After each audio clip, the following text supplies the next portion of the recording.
लोग तैयार है पाक सुखन के लिए? जी। आसमानी नारे से शुरू करते हैं। Hallelujah hallelujah hallelujah hallelujah. बाकी तैयार है आप लोग? खुदावंद आपको इसी तरह अपने नाम और जलाल के साथ पूरी दुनिया में और एक एक गोशा गोशा में एक एक जगह पर इस्तेमाल करता रहे और जिंदा खुदा आपको अपनी पनाह में और अपने जाहो जलाल में इसी तरह पूरी दुनिया में एक बार फिर से कहूंगा बाकसरत और बाबरकत इस्तेमाल करता रहे। आमीन सुमा आमीन। दोस्तों, आज का कलाम खुदा निहायत ही मुफीद, जबरदस्त, यूनिक, नायाब है हमेशा की तरह। और आज का कलाम खुदा आप कुछ ऐसा रोया अपने जहन में सोचिएगा। रोया कहते हैं द विजन, यानी खुली आंखों से कुछ होते हुए देखना, किसी पिक्चर को देखना, खुली आंखों से आप कुछ सोच रहे हो और वो आपकी आंखों के सामने आ जाए। तो आज आपने रोया देख लिया कि खुदावंद यीशु मसीह को जब सूली पर लटकाया जाता है तो दो डाकू होते हैं, एक दाईं तरफ और एक बाईं तरफ। हमें तो सिर्फ ये बताया जाता है वो डाकू है, लेकिन आज कलाम खुदा में से देखें वो कि वो डाकू भी थे, लेकिन आज बड़े गहरे भेदों और मुकाशफात को हम सीखेंगे। आज के बाइबल स्टडी में, आज के कलाम खुदा में, आज की इबादत में हम इस पूरे सुनहरियों को देखेंगे कि यीशु मसीह की सलीब के साथ एक दाएं और एक बाएं जो डाकू था उनका क्या लेना देना। और भी बहुत सारी पेशन गोइयों को देखेंगे कि जो बाइबल मुकद्दस में इस सुनहरियों इस सिलसिला में हुई, क्या पुराने अहदनामा में हमें इनकी तस्दीक मिलती है। सो आइए मेरे साथ देखिए मुकद्दस लूका रसूल की मुआरफत लिखी गई यीशु मसीह की इंजील, उसका 23वां बाब और उसकी 32वीं से ऑनवर्ड हम पढ़ते जाएंगे 43वीं आयत तक। एक पूरा पैसेज है, इसको हम पढ़ेंगे। और आज के कलाम खुदा का टॉपिक है खुदावन के मरने की पेशन गोई। आज का मजमून है खुदावन के मरने की पेशन गोई। के आज हम देखेंगे कई ऐसी पेशन गोइयों को पुराने अहदनामा से कि क्या जिंदा खुदा के बारे में यह लिखा था पहले ही कि यीशु अल मसीहा ऐसे दुख उठाएंगे और वो सलीब पर हलाक किए जाएंगे, कत्ल किया जाएगा, कफारा दिया जाएगा, हमारे लिए उसका फिदिया दिया जाएगा। तो अजीजों मेरे साथ सुनिए इस इस्तबाह को कि इस कलाम खुदा में क्या मरकूम है। मैं पढ़ता चला जाऊंगा 32 से ऑनवर्ड, आप सुनते जाइएगा। अगर आप टॉपिक को सीखना चाहते हैं, आप कलाम को सीखना चाहते हैं, मेरे ऑनलाइन व्यूअर से भी यही रिक्वेस्ट है जो social media, main stream media पर इसे देखेंगे और फॉरवर्ड करेंगे, इसे शेयर करेंगे, कि अगर आपको कोई कलाम सीखना है तो आप उसकी मरकजी आयत को गौर से सुन समझ लेंगे। आधा कलाम तो आपको वैसे ही समझ में आ जाएगा। तो गौर से सुनिएगा इस पूरे पैसेज को। ये एक पूरा पैसेज है, आपने अपने जहन में रोया देखनी है, खुली आंखों से एक विजन देखना है कि आपके सामने क्या पिक्चर चलाई जा रही है। तो सुनिएगा। और वो दो और आदमियों को भी जो बदकार थे, दो आदमी क्या थे? वो बदकार थे, लिए जाते थे इसलिए कि उसके साथ कत्ल किए जाए। उसके साथ क्या किए जाए? कत्ल किए जाए। जब उस जगह पर पहुंचे जिसे खोपड़ी कहते हैं, जिसे क्या कहते हैं? खोपड़ी कहते हैं, वहां उसे मसलूब किया और बदकारों को भी, एक को दाहिनी तरफ और दूसरे को बाईं तरफ। यीशु ने कहा, ऐ बाप इनको मुआफ कर, क्योंकि ये नहीं जानते कि क्या करते हैं। और उन्होंने उसके कपड़ों के हिस्से किए और उन पर कुरा डाला, यानी उनको तजलील किया, उन्हें बेइज्जत किया। और लोग खड़े देख रहे थे और सरदार भी ठट्ठे मार रहे थे कि इसने औरों को तो बचाया, गिरिया खुदा, अगर ये खुदा का मसीह है और उसका बरगजीदा है तो अपने आप को बचाए। सिपाहियों ने भी पास आकर और सिरका पेश करके उस पर ठट्ठे मारा और कहा कि अगर तू यहूदियों का बादशाह है तो अपने आप को बचा। और एक नविश्ता भी उसके ऊपर लगाया गया था कि ये यहूदियों का बादशाह है। फिर वो बदकार सलीब पर लटकाए गए थे। उनमें से एक उसे ताना देने लगा कि क्या तू मसीह नहीं?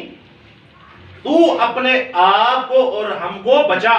मगर दूसरे ने उसे छिड़क कर जवाब दिया, क्या तू खुदा से भी नहीं डरता? हालांकि उसी सजा में गिरफ्तार है। हालांकि हम उसी सजा में गिरफ्तार हैं और हमारी सजा तो वाजिबी है, क्योंकि अपने कामों का बदला पा रहे हैं। लेकिन इसने कोई बेजा काम नहीं किया। फिर उसने कहा, यीशु, जब तू अपनी बादशाही में आए तो मुझे याद करना। उसने उससे कहा, मैं तुझसे सच कहता हूं, तू आज ही मेरे दास मेरे साथ फिरदौस में। कलाम खुदा का पढ़ा सुना समझा और कबूल किया जाना हम सबों के लिए बाइस से बरकत का सबब हो। खुदा का शुक्र हो। आमीन। तू आज ही मेरे साथ क्या होगा? फिरदौस में होगा। अब खुदावंद यीशु मसीह इस सारी डिबेट को देख रहे थे, जो बहस और मुबासा एक दूसरे से ये सलीब पर लटके हुए डाकू कर रहे थे। सेंटर में वो देख रहे थे कर क्या रहे। फिर जब एंड रिजल्ट उन्होंने अनाउंस किया तो याद रखिए, यीशु जाते जाते भी फिरदौस अता फरमा देता है। तो सुनिएगा गौर से, शुरुआत कहां से होती है। हम पहले कुछ चेता चेता पेशन गोइयों को देख लेते हैं, आप समझ जाइएगा। 2 या 3 मैं आपको 3 आयतें दूंगा, आप कलाम खुदा में से देख सकते हैं। मैं आपके सामने पेश करूंगा कि जो ठट्ठे मारे गए कि कैसे खुदा की पेशन गोई थी, ज़बूर की किताब में लिखा है। उसके बाद क्या तू यहूदियों का बादशाह है, कैसे बाइबल मुकद्दस में ये जिक्र पहले ही ऑलरेडी आ गया था कि ये होगा। उसके बाद कहते हैं क्या तू मसीह नहीं है या तू खुदा का मसीह है। तो क्या यीशु मसीह खुदा के मसीह थे? हमें कहां से तस्दीक मिलती है? पहले तो वो अपने मुंह से कहते रहे, लेकिन हम देखेंगे कि पुराने अहदनामा से भी हमें यह चीज मिलती है। रजिस्टर दे दीजिएगा। तो अजीजों सुनिएगा इस कलाम खुदा में से कि खुदावंद क्या फरमाता है।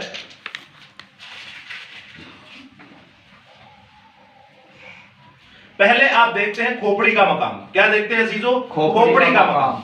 आपको पता है खोपड़ी का मकाम जो था, उसके बाद जब खुदावंद यीशु अल मसीहा सूली पर लटके, सूली पर लटकने के बाद वो खोपड़ी का मकाम क्या हो गया? खोपड़ी की जगह का नाम क्या हो गया? जबरदस्त, क्या बात है, बिल्कुल बेशक, वो कलवरी हो गया। वो क्या हो गया? कलवरी पे आप बहुत सारे गीत भी गाते हैं, ज़बूर भी गाते हैं। तो खोपड़ी का मकाम जान देने के बाद क्या हो गया? कलवरी हो गया। तो अजीजों पहले तो आप देखते हैं ज़बूर की किताब, उसका दूसरा बाब, उसकी दूसरी आयत में जब आप पढ़ते हैं तो वहां पर हमें नजर आता है कि खुदावंद यीशु मसीह खुदा का क्या है? मसीह है। उसके बाद आप देखते हैं ज़बूर 10 और उसकी 16वीं आयत में लिखा है खुदावंद खुदा अब्दुल अबाद बादशाह है, यानी यीशु अल मसीहा को यहूदियों का बादशाह कहा गया। उसके बाद ज़बूर 22 और उसकी 1 आयत में लिखा है, पहली आयत में लिखा है, ऐ मेरे खुदावंद तूने मुझे क्यों छोड़ दिया? जानते हैं सलीब पर अनाजीले अरबा का जब मुतालिया करते हैं तो वहां पर यीशु अल मसीहा सलीब पर ये कहते हैं।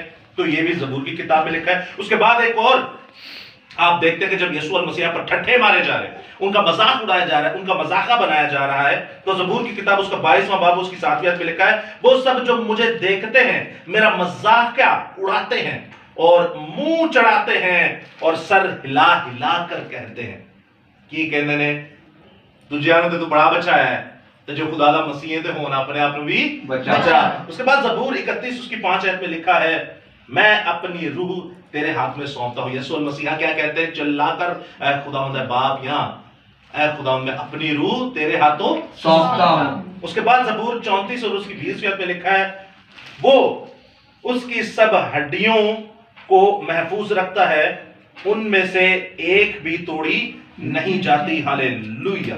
तो अजीजों ये वो पेशन गोइयां हैं जो मैंने आपके सामने पेश की, जो ऑलरेडी लिखी हुई थी, और भी बहुत सारी हैं, लेकिन आपके सामने ये चेदा चेदा बातें रखने पे, और हड्डियों वाली इसलिए क्योंकि कल सलीम भाई ने एक सवाल किया था कि दोनों डाकुओं की तो हड्डियां तोड़ी गई, उनके टांगों की, तो यीशु मसीह की क्यों नहीं तोड़ी गई? क्योंकि यीशु अल मसीहा पहले ही फौत हो चुके थे, मर चुके थे, जान का फिदिया दे चुके थे।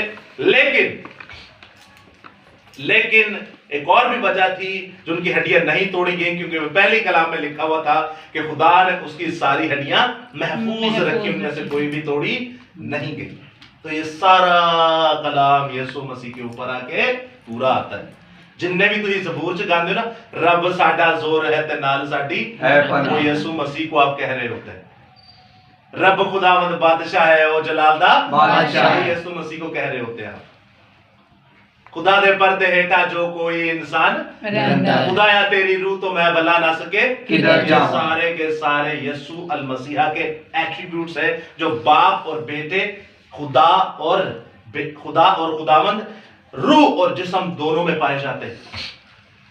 तो आपको जिताने का मकसद यह था, बताने का मकसद यह था कि खुदा का सारा कलाम पहले ही लिखा हुआ था, जो यीशु अल मसीहा के ऊपर क्या हुआ, पूरा हुआ।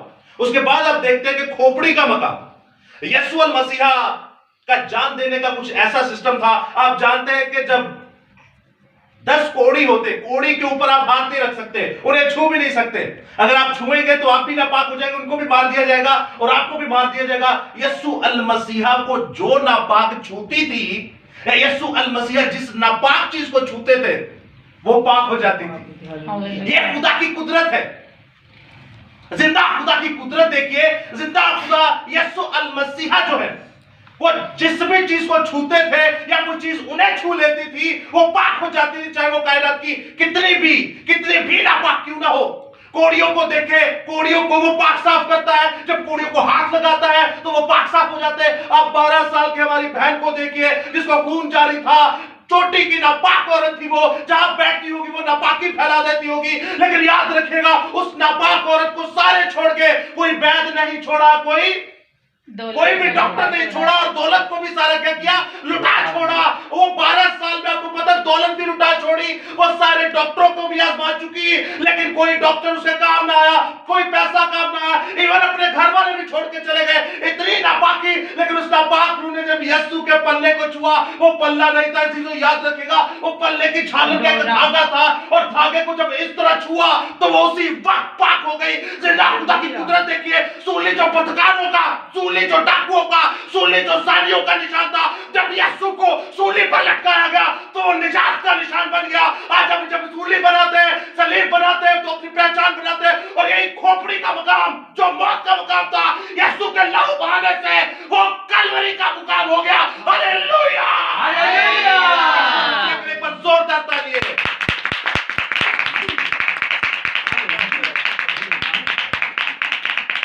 जिंदा खुदा है जो बैरों का खालिक और मालिक है।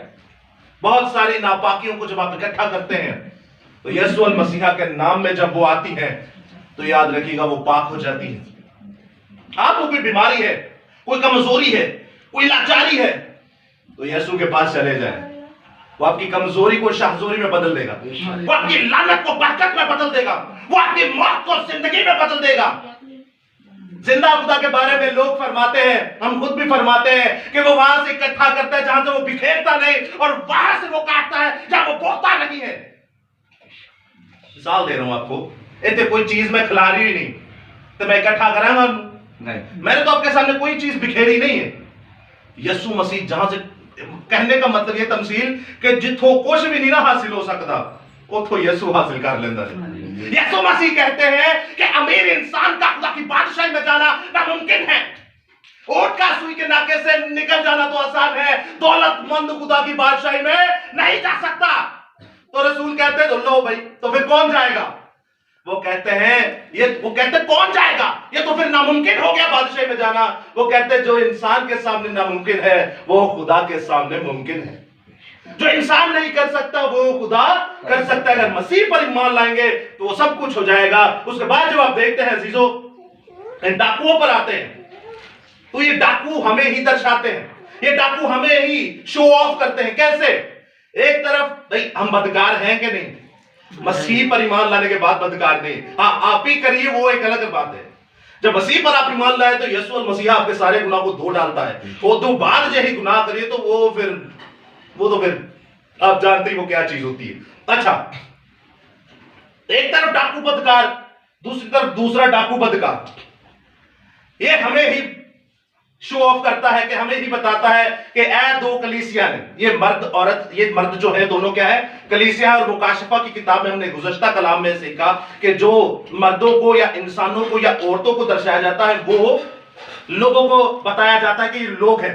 अब एक दाईं तरफ और एक बाईं तरफ जो डाकू है वो लोगों को बयान कर रहे हैं कि पूरी दुनिया की ये बदकार है, पूरी दुनिया की ये बदकार है। विच कौन है? यीशु अल मसीहा और उसका खून, यीशु अल मसीहा और उसका टूटा हुआ बदन, यीशु अल मसीहा और उसकी सूली।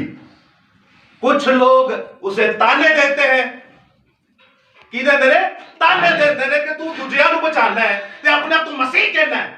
अरे खुद भी बच और हमें भी बचा। कहते किन्ने ने जेड़े यसू को शिफावा मांगते ने तो उन्हें जो शिफा नहीं होती, आज पहले सुनते लो सुना कि नहीं आता पहले। जब आप यसू से शिफा मांगते हैं नहीं होती तो आप कहते हैं यसू तो मेरी सुनता नहीं है। ऐ ताना और डाकू पे मारता सजे, कहते हो कि नहीं? कहते हैं कि नहीं? एक मिनट, कहते हैं कि नहीं? कहते हैं। आपने अभी अभी कहा था, कहा ना? बिल्कुल कहा। कहते हैं ये वही डाकू वाला हाल है।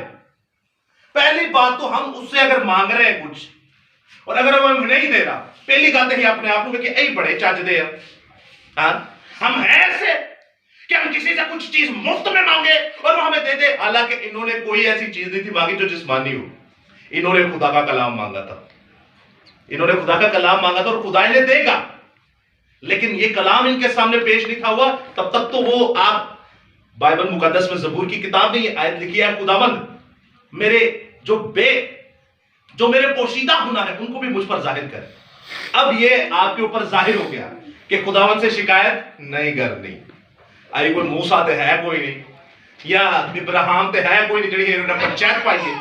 अगर आप मूसा जब बन जाएंगे, इब्राहिम जब बन जाएंगे तो आप उससे लड़ते हुए भी अच्छे नजर आएंगे, फिर आप मांगेंगे नहीं, फिर आप उससे छीन के भी ला सकते हैं। ऐसी खुदा की कुदरत उसने बेटों को इख्तियार दिया हुआ है। लेकिन अजीजों, हम पहले अपने आप पे तो नजर करें, हम हैं क्या, हम क्या करते हैं उसके साथ। हम कैसे शिकायत किसी से कर सकते हैं? हम कर ही नहीं सकते। आप और हम में से कई ऐसे लोग हैं जो बीमार होते हैं और वो डाकू की तरह क्या करते हैं, यीशु से शिकायत करते हैं, यीशु मैं नजर नहीं आ रहा, मैं दिन रात दुआवां कर रहा, मैं दिन रात तेरे अगे झुक रहा, मैं दिन रात सजदे कर रहा तेनू, मैं दिन रात तेरे कलाम नू पढ़ रहा, लेकिन मेरे से तू नजर ही नहीं कर रहा। बेऔलाद मैंने कई देखे जो यीशु को छोड़कर कहा चले जाते, मेले पे चले जाते और बुत से मांगते और उन्हें हो जाती है। खुदा देता है, कहता है ये ले लो, और बुत तो नहीं दे सकता ना। बुत के बारे में लिखा है इनका मुंह तो है लेकिन बोल नहीं सकते, आंखें तो है देख नहीं सकते, कान तो है सुन नहीं सकते, नाक तो है सूंघ नहीं सकते, अरे पैर तो ये चल नहीं सकते, किसी के मोहताज है। इनको कोई उठाकर यहां रखे या फिर वहां रखे।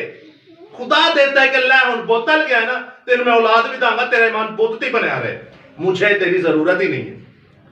कई लोग हैं पीर फकीरी करना शुरू हो जाते हैं। कई इस्लाम मरियम दुआ लिख के पानी के ऊपर, बोतल के ऊपर दुआ करके उसके अंदर डाल देते हैं इस्लाम मरियम। आपको पता है ये काला जादू है। कल जैसे हमने सीखा कि धागे लपेट के ये काला जादू है। मरियम ब्यूटी रखना ये काला जादू है। उसके बाद आप गिदड़ सिंगी रखना ये काला जादू है। बच्चे के बाल आपने संभाल के रख लिए ये काला जादू है। आपको ईमान नहीं, नजरें उतारना, हमारा इन चीजों पर ईमान नहीं है। हम जब यीशु का नाम ले लेते हैं, जिंदा खुदा अपनी बादशाही छोड़ के जमीन पर हमारे साथ आ जाता है। Hallelujah, hallelujah.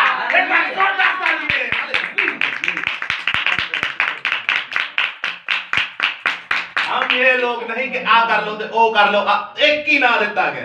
तेल की शिफा नहीं, पानी की शिफा नहीं, शिफा वे ते यीशु ना च जिथे यीशु ना ले लिया तक छट के तेरे नाल आ जाता है।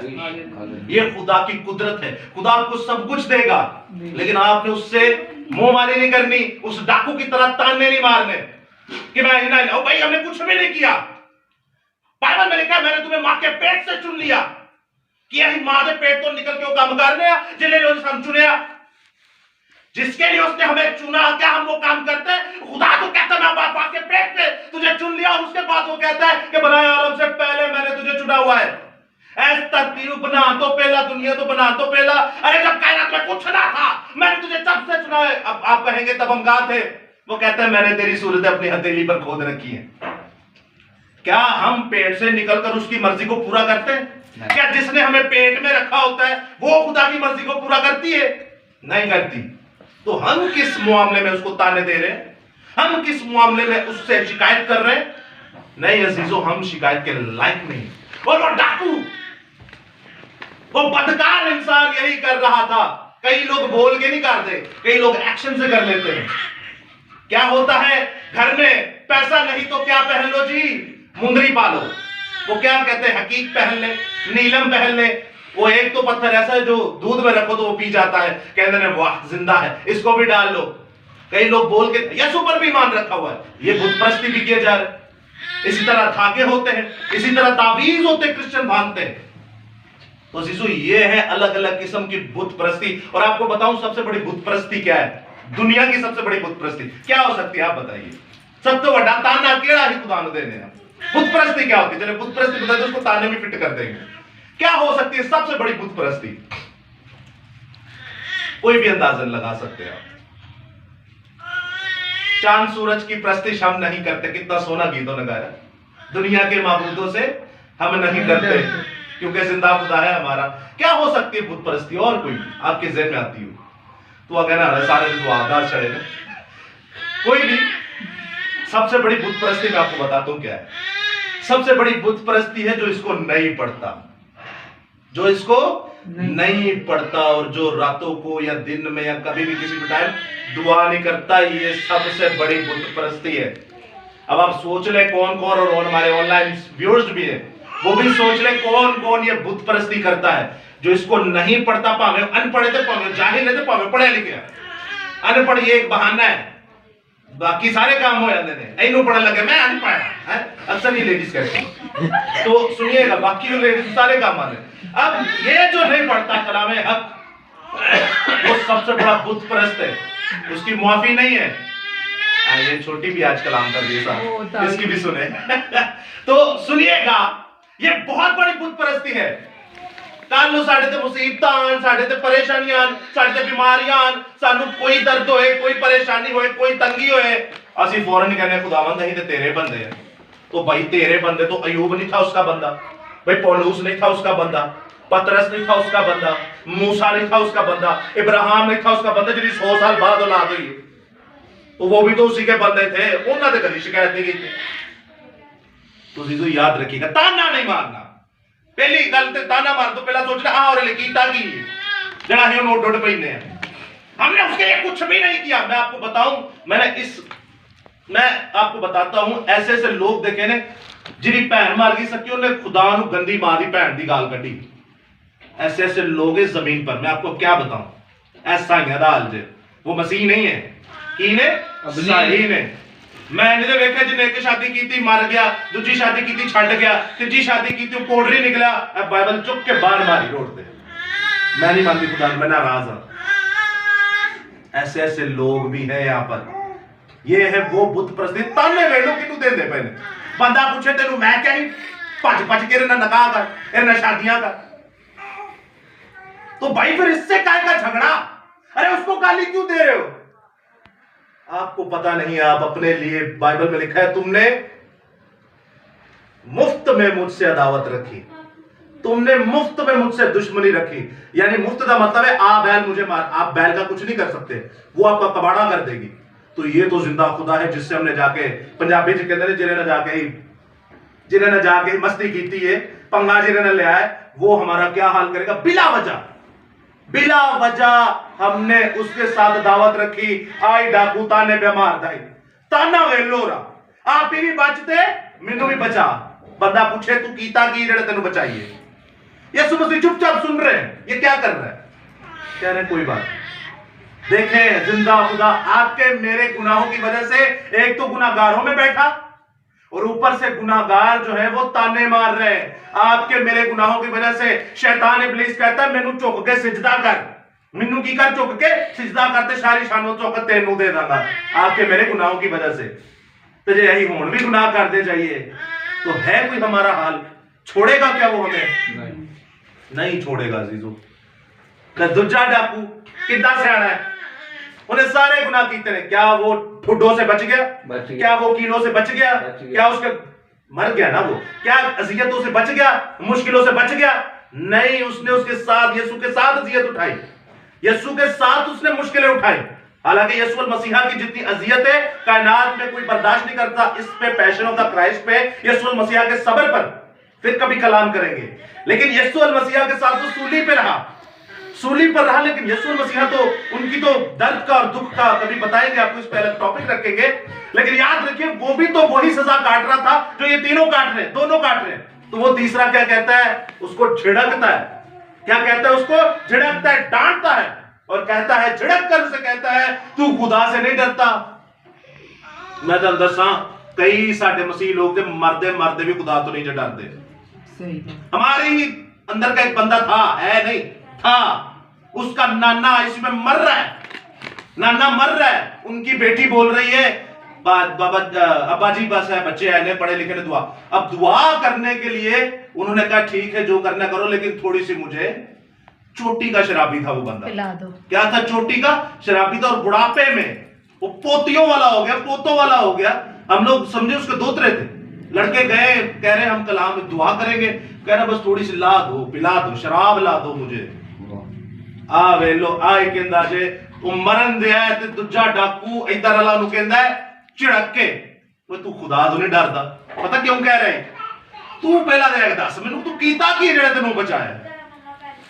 सूली किसे दी जाती थी, जानियों को सूली किसे दी जाती थी, बदकारों को सूली किसे दी, हरामकारों को, चोरों को, डाकुओं को, कातिलों को। कातिल बंदे की कोई है माफी नहीं। और सबसे बड़ी बात, अगर आप पाकिस्तान में ना, तो आप इंडिया के खबरी बन के पाकिस्तान को बर्बाद कर रहे हैं। आपको पाकिस्तान का मुल्क छोड़ेगा नहीं। आप स्पाई जासूस बने हुए, ये सबसे बड़ी होती थी सजा, ये सबसे बड़ी सजा थी। अब वो डाकू इसको कह रहा है तू और ना मटका लाया है, तो तू दस पहला तू कीता की जेड़ा तेनू बचाया। और ये कहता है इधर वाला सियाना डाकू की कहता है कि असां ते इन्दा कुछ भी नहीं कीता, हालांकि ऐ साडे नाल ही साडी सजा भुगत रहा है, असां ते बड़ा कुछ बर्बादी कीती है, इन्ने ते कख भी नहीं जे कीता, इन्ने ते की कख भी नहीं कीता। और हमारे मसीहियों का हाल देखे वो सही कह रहा है कि एक ते तू एडा बदकार, साडे मसीह मरदे हुए भी कहते ने सानू, और इस्तेमाल इसको करते हैं। कहते ने बाइबल च लिखा पौलुस तीमुथियुस नु कहंदा है थोड़ी जी मैदे दी दरुस्ती की क्या लिया कर, पी लिया कर। ऐ नहीं दसना की पी लिया कर, मैं लिखा है मैं ए शराब मांगदा।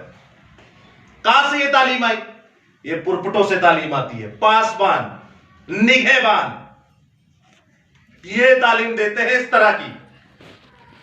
तो जब साहिब इल्म, साहिब इख्तियार जब ये काम कर रहा होगा, तो छोटों का तो बेड़ा गर्क होगा ना।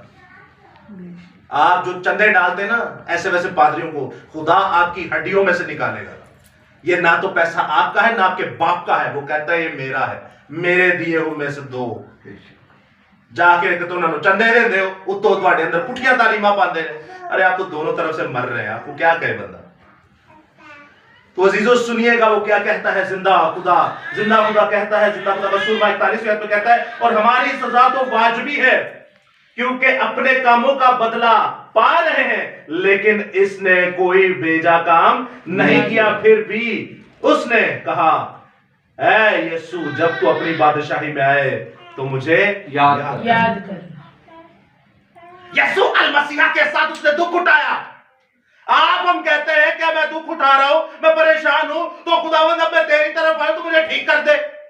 ओ भाई इसने कहा मुझे सूली से उतार, ये डाकू ने कहा मुझे सूली से उतार, किसी रसूल ने कहा खुदावंद मैनू आ रोग लगे मैनू ठीक कर दे, किसी नबी ने कहा मुझे ये बीमारी लगी मुझे ठीक कर दे। सारे बीमार होते थे, सबको रोग लगे थे। आपने देखा कभी उन्होंने कहा ऐ खुदावंद मुझे शिफा दे दे? नहीं, ये डाकू ने कहा कि मैनू होनी सूली तो ला दे, मैं तेरे तो ईमान ले आया। अगर यीशु पर ईमान लाएंगे तो सूली पर चढ़ना पड़ेगा, यीशु पर ईमान लाएंगे तो मुसीबतों में जाना पड़ेगा, यीशु पर ईमान लाएंगे तो फूलों की सेज नहीं है, कांटों भरा रास्ता है। यीशु पर ईमान लाएंगे तो दर दर की ठोकरें खानी पड़ेगी, यीशु पर ईमान लाएंगे तो भूख बर्दाश्त करनी पड़ेगी, यीशु पर ईमान लाएंगे तो लोगों से लामतान होना पड़ेगा, यीशु पर ईमान लाएंगे तो यीशु के नाम की चीज की मुनादी के लिए मुक्के खाने पड़ेंगे।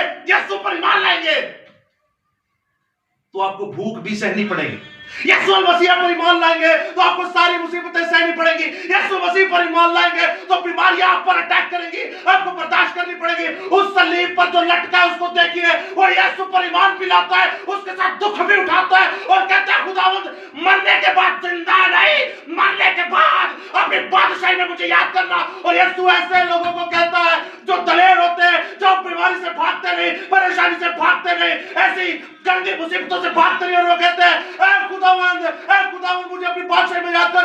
यीशु कहता है तू आज ही मेरे साथ फिरदौस में होगा।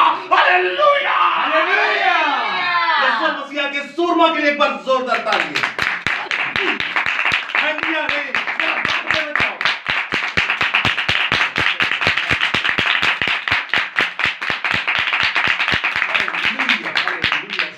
तू ही जिंदा खुदा है। अजीजों याद रखिएगा, मसीह के साथ दुख उठाएं यीशु मसीह आपके साथ मिलकर दुख उठाएगा। 3 जिनको डालना था, अननिया, मेसाइल और अजरिया, असिद्रिक में से अब्दुल्जू शयातीन के नाम है। अननिया, मेसाइल और अजरिया, उनको आग में फेंक दिया था। ऐनी के दूर ही उन्होंने क्या ही थे, खुदा ने सब बचाना है, आग में डाल दिया गया। और वहां 3 के साथ चौथा कौन था? इलाजादा, यानी यीशु अल मसीहा आपके साथ दुख उठाएगा। और सोचो, यीशु तुम्हारे साथ दुख उठाए, कितना मजा आएगा आपको। यीशु आपके साथ हो, आपके साथ। अब तो वो कहता है मैं तुम्हारे साथ नहीं बल्कि तुम्हारे अंदर हूं। मसीह के नाम में जब दुख उठाते तो खुशियां मनाएं, शुक्रगुजारियां करें कि शुक्र है मैं मुसीबत तेरे तो बगैर नहीं चुकी, इसके बगैर मुसीबत उठाता मैं तो मर ही जाता। अच्छा, यीशु के साथ मुसीबतें उठा रहा हूं। सो खुदा आप सबके साथ हो, खुदा आप सबको बड़ी बरकत दे। मैं चाहूंगा आप सब अपने कदमों पे खड़े हो जाएं। इंद्रियास भाई जो हमारे आज बीमार हैं, उनके लिए खास दुआ कीजिए। देखें, वो आपके रिश्तेदार हैं, आपके भाई हैं, रूह में मेरे भाई हैं। आपको और मुझे उनके लिए दुआ करनी है। उमर भाई के लिए दुआ कीजिए, जिंदा खुदा के लोगों के लिए दुआ कीजिए कि वो यीशु अल मसीहा का कलाम ऐसे ही दुनिया में फैलाते चले जाएं। हालेलुया, जय यीशु दी, जय यीशु दी। आसमानी खुदा बाप, मैं तेरे नाम की तमजीद करता हूं, तेरे नाम की शुक्रगुजारी करता हूं, क्योंकि तू ही बैरोबर का खालिक और मालिक है। बाप, आसमानी बाप, हर एक चीज तुझी से नाजिल होती है। खुदा तू अपनी मुट्ठी खोलता और हर जानदार की ख्वाहिश को पूरा करता है। हम ऐसे खुदा को मानते हैं जो हमारी दुआ को सुनता, उसी वक्त कबूल करता और उसका अजर दे देता है। Hallelujah, hallelujah. तेरे वादे हमारे साथ हैं, मेरे ज़िंदगी। हम दुआ करते हैं, मैं दुआ मांगता हूं, हम दुआ में रहनुमाई चाहेंगे सलीम भाई की, कि वो अपने भाई के लिए दुआ करे और हमारे भाई के लिए भी दुआ करे, ताकि जिंदा खुदा उन्हें 22 से बरकत करे, उन्हें जल्द से जल्द हील करे। हालेलुया। कदूस मेहरबान रब्बुल अल्फाज, ज़मीन और आसमान के बुजुर्ग